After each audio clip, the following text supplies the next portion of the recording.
Good evening, dear viewers. Welcome to Tales from the Cryptic. I'm your host, Deanna. Tonight we step into the past, to a time when castles stood tall, and dark tales were whispered into the night. Our subject is Elizabeth Báthory, the Blood Countess, whose story is a tapestry woven with threads of horror and intrigue. Born in 1560, into the noble Báthory family, Elizabeth was no stranger to power or privilege. Her uncle was the King of Poland. Her family ruled Transylvania. She grew up in the family castle in Exed, Hungary, a place of splendor and secrets. At the tender age of 11, Elizabeth was engaged to Count Ferdinand Nadasti, sealing an alliance between the two mighty houses.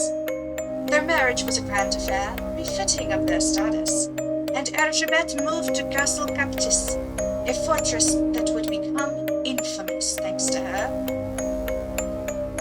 But behind the castle's imposing walls, a darkness was brewing. After her husband's death, whispers of Elizabeth's cruelty began to surface, painting a picture of a widow lost to madness and malice. Servants banished, never to be seen again. Young women lured by the promise of work or noble education.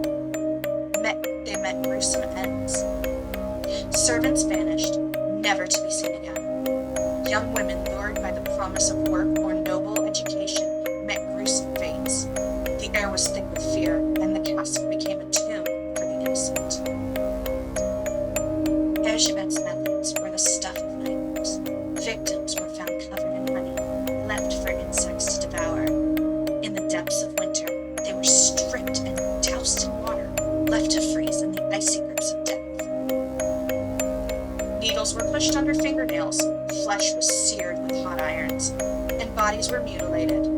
Elizabeth's sadistic appetite seemed insatiable, and the body count rose to well over 600 bodies and souls. A number that would mark her as one of history's most prolific serial killers. Rumors swirled that she bathes in the blood of virgins, a macabre attempt to preserve her youth. Though this detail emerged a century after her death, it has become a chilling part of her legend. The end came in 1610, when King Matthias could no longer ignore the blood-soaked rumors. Elizabeth's cousin, Georgi Throzo, was dispatched to investigate, and the evidence he uncovered was absolutely damning. Elizabeth was never formally charged, but her fate was sealed. She was confined to a set of rooms within her own castle, where she remained until her death in 1614, a prisoner in her own home. Much like us during COVID. As we leave the shadowy past behind, let's appreciate the light of our screens and the comfort of our homes. After all, history is but a ghost story for the living. Thank you for joining me on this journey through the corridors of the past. If you've enjoyed this dark tale, please like, share, and subscribe until we meet again. May your days be merry, and your nights be free of hauntings and creepy-ass bloody countesses. Bye!